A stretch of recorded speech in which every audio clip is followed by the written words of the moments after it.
máquina recicladora de PET que estamos usando o que vamos a realizar es prácticamente un proceso ingenieril, pero de una manera reducida, tanto en tamaño como en costos, se puede decir. A raíz de que estábamos investigando otras opciones de viabilidad para que fuera más costeable para personas que no tienen tanto conocimiento, descubrimos que México es uno de los principales consumidores de plástico a nivel internacional. Cuando vengo de mi casa al laboratorio, veo demasiadas botellas tiradas en el suelo. Entonces siento que podría ayudar demasiado en el hecho de la limpieza de lugares y que esas botellas no solo se vayan a un basurero, sino que se puedan utilizar para imprimir cosas, ya sea para cosas personales o para la sociedad en general. Yo ya había venido aquí al Lab Nuevo León y había visto que trabajaban con metales y madera. Entonces dije, ¿por qué no están utilizando el plástico? El plástico es una muy buena oportunidad para trabajar con proyectos artísticos, de desarrollo, de prototipado. Entonces dije, puede ser una muy buena oportunidad para que puedan expandir los materiales que utilizaran. Nosotros iniciamos con una como pequeña introducción dentro del tema y ya teniendo esta introducción nos basamos en un diseño previo de dos diseñadores que fue Polyformer y no recuerdo el nombre exactamente del otro, pero lo que hicimos fue ver estos diseños, usamos uno base que fue el de Polyformer e intentar modificarlo para poder con esta modificación hacerlo más entendible y fácil de usar para las personas. Entonces empezamos con ver qué tenemos.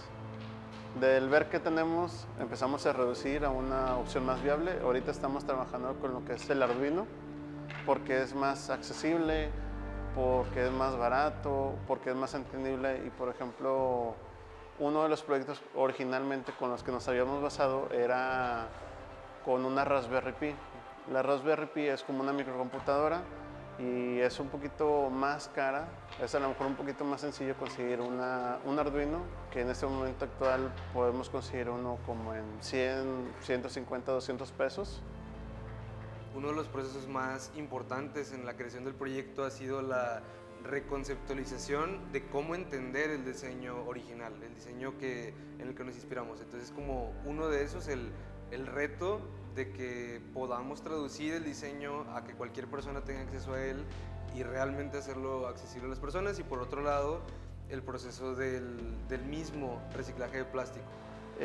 Lo que se busca a un futuro es de que podamos hacer una comunidad y esta misma comunidad pueda reciclar no solamente el plástico PET, que se aviente a reciclar otro tipo de plásticos o que hagan más conciencia de ellos mismos, de que no solamente se puede hacer filamentos, se puede hacer por ejemplo láminas de plástico reciclado, además de que también se puede hacer bloques de ladrillos.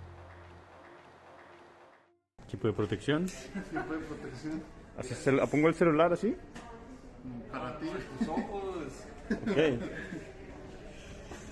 Equipo de protección. Mira, Mythbusters aquí se quedó corto. Carlos provee doble protección. Viene Jorge. Conecta el Ay, qué cable. nervios. ¿Cuánto le dijiste Aquí acá? es la prueba. Ok.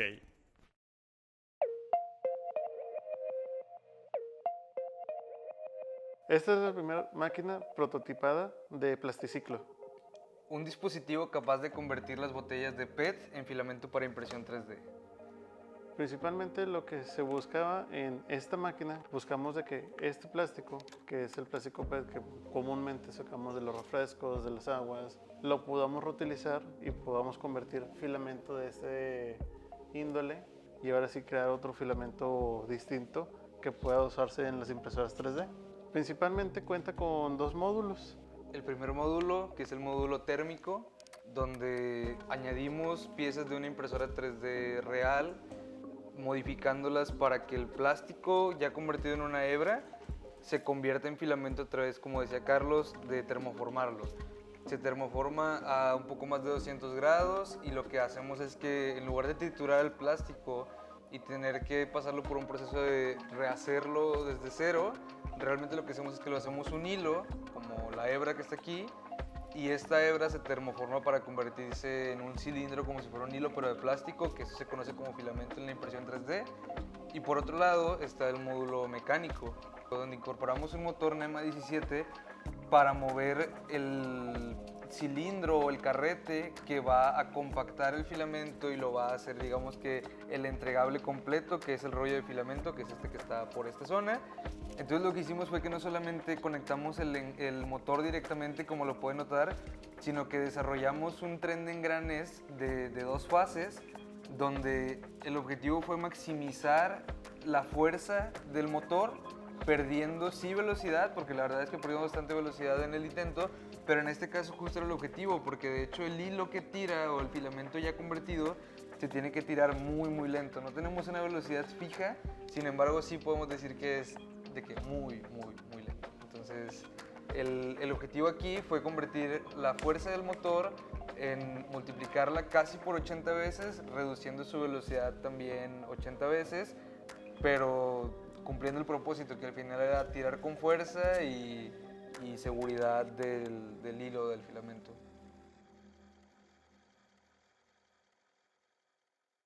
El proyecto aporta a nuestra comunidad, creo que 2 cosas principales.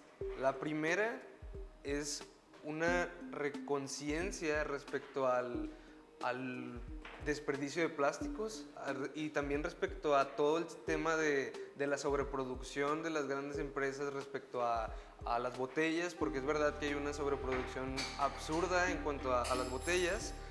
Y creo que desde ese punto, del cómo cuidamos nosotros la basura y también el cómo hay empresas que sobreproducen este tipo de envases. Y por otro lado, básicamente el reinventar la manera de cómo hacer materia prima desde el reciclaje de basura, creo que ese es como el mayor impacto que hay en el proyecto. El tema de la conciencia, pero también el tema de cómo reinventamos la creación de una materia prima no contaminante. Y abre un panorama a que exista una comunidad que pueda reciclar plástico, que pueda trabajar el plástico y no solamente decir somos consumidores, ahora somos recicladores, ahora podemos crear nuestros propios recursos en base a los recursos que nosotros mismos hemos consumido y no nos está costando más de lo que podría costar algo nuevo.